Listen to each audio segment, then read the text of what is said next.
Doctor बीना मिश्रा जी, मध्य प्रदेश। राधे राधे महाराज जी। महाराज जी, मैं स्त्री रोग विशेषज्ञ हूँ। कुछ दिनों में तीज का व्रत, चौथ, नवरात्रे जैसे व्रत महिलाएं की अटूट श्रद्धा रहती है। महाराज जी, ऐसे समय में गर्भवती महिलाएं भी खुद गर्भ में पल रहे बच्चे के स्वास्थ्य का ध्यान न देकर व्रत रहती हैं। उन्हें लगता है नहीं कि अगर नहीं व्रत नहीं रहेंगी तो नहीं तकलीफ नहीं हो जाएगा। नहीं रहना चाहिए, क्योंकि उस समय आपके ही खान पान से बच्चे का पोषण होता है। जब गर्भस्थ शिशु होता है वो माँ के ही खान पान व्यवहार से पोषित होता है। तो अगर आप व्रत रहेंगी तो उसको पोषण तत्व नहीं मिलेंगे। जो गर्भस्थ शिशु को है उसे पोषण तत्व ना मिलने के कारण उसमें बीमारियां आ सकती हैं, कमजोरी आ सकती है और अधिक पीड़ा उसको होगी, क्योंकि पोषण तत्व माँ से ही मिलते हैं। तो हमारी समस्त माताओं से प्रार्थना है कि जब गर्भ हो तो सबसे बड़ा व्रत आपका है उस गर्भस्थ शिशु का पोषण करके उसका जब जन्म दे दें और वो हमारे राष्ट्र के काम आवे, हमारे देश की सेवा करने लायक बने, तो ये बहुत बड़ा व्रत हो गया। तो उस समय हमें लगता है कि जैसे निर्जला व्रत है या इस तरह के व्रतों का अनुष्ठान न करें, क्योंकि वो गर्भस्थ शिशु का पोषण माँ के ही खान पान से होता है। अच्छे सात्विक पदार्थ पावे और सात्विक वातावरण प्रकट करे, भगवत कथा सुने, ऐसे बाहरी तो करे लेकिन व्रत आदि न रहे। मुझे जैसा लगता है, क्योंकि हमने शास्त्रों में जो पढ़ा है कि माँ के ही द्वारा गर्भस्थ शिशु का पोषण होता है। तो अगर आप 9 दिन व्रत रहेंगी तो उस गर्भस्थ शिशु को वो पोषण तत्व तो नहीं मिलेंगे। तो इसलिए अब जैसे करवा चौथ आती है, उसमें माताएं बहनें निर्जला रहती हैं।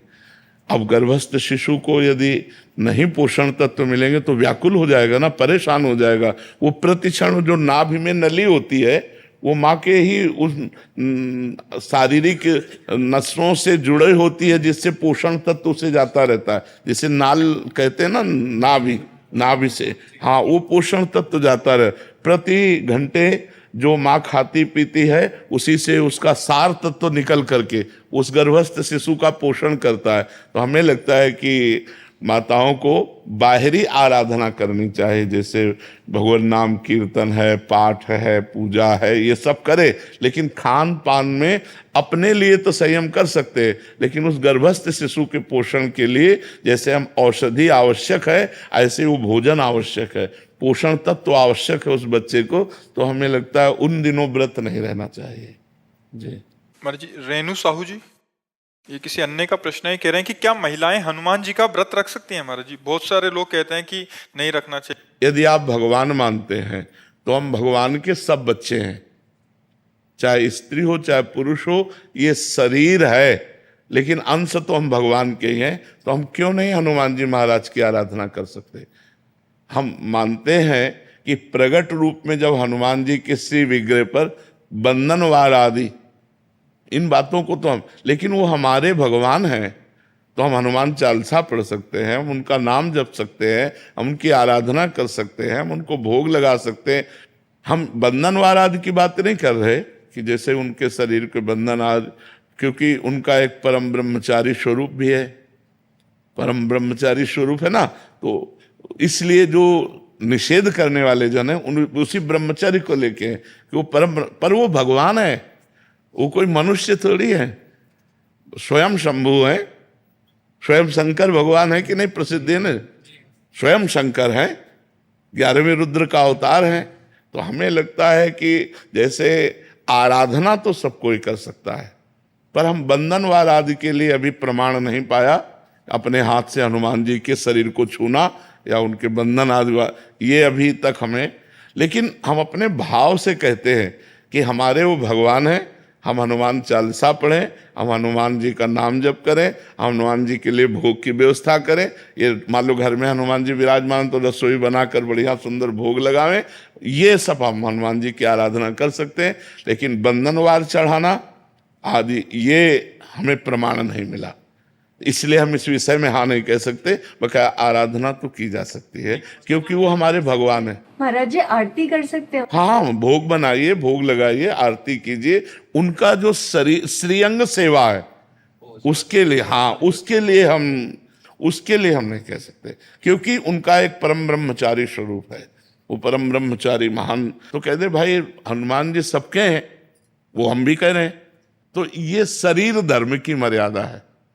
तो हम शरीर धर्म की मर्यादा के अंतर्गत कहते हैं कि बंधनवार चढ़ाना आदि जो हनुमान जी का है वो हमने कहीं नहीं पढ़ा कि माताएं बहनें चढ़ाएं, लेकिन हम भाव से कह रहे हैं कि हनुमान चालीसा पढ़ना, नाम कीर्तन करना, भोग समर्पित कर देना, आरती कर देना, ये निषेध नहीं। उनके श्रीअंग की सेवा के लिए हमने कहते हैं ये बात। बजरंगबाण रोज पढ़ा जा सकता है? भगवान का यश मान करके क्यों नहीं किया जा सकता? लोग बोलते हैं कि बजरंगबाण रोज नहीं पढ़ना चाहिए। अगर हम भगवान का यश गान कर रहे हैं, हमें कोई अनुष्ठान थोड़ी कर रहे हैं कि हम बजरंग बाण का प्रयोग किसी के प्रति अनुष्ठान कर रहे हैं, हम तो भगवान का यश गान कर रहे हैं। जय जय हनुमंत, उसमें जिसमें वर्णन तो जय जय हनुमंत है ना, उनकी जय जयकार कर रहे हैं, उनकी महिमा का वर्णन कर रहे हैं। और सबसे बड़ी बात है, अगर ये माना जाए तो बजरंग बाण का सही प्रयोग है भव रोग का नाश। जो भव रोग है उसका नाश। शरीर रोग तो नाश एक साधारण बात है, भव रोग नाश है रोग हरे सब पीरा जपत निरंतर तो ये बात है, जपत निरंतर, हाँ, नासे रोग हरे सब पीरा जपत निरंतर। और कौन सो काज कठिन जग माही जो नहीं होता तुम पाए। तो अगर हमारी श्रद्धा है कि हम भगवान का यश गान कर रहे हैं तो हमें कोई परेशानी नहीं, अनुष्ठान कर रहे हैं फिर बात अलग हो जाती है। जैसे हम देवी माँ हैं, दुर्गा देवी, कात्यायनी देवी, चामुंडा देवी, हम माँ भाव से आराधना कर रहे हैं वो अलग हो गया, और शक्ति भाव से वो एक अलग हो गया। हनुमान जी भगवान भाव से अलग हो गया, और अधीन सिद्धियों के वो अलग हो गया। तो हम लोग तो आराधना कर रहे हैं, उनका यश गा रहे हैं, कोई अनुष्ठान थोड़ी कर रहे हैं, ऐसी बात है।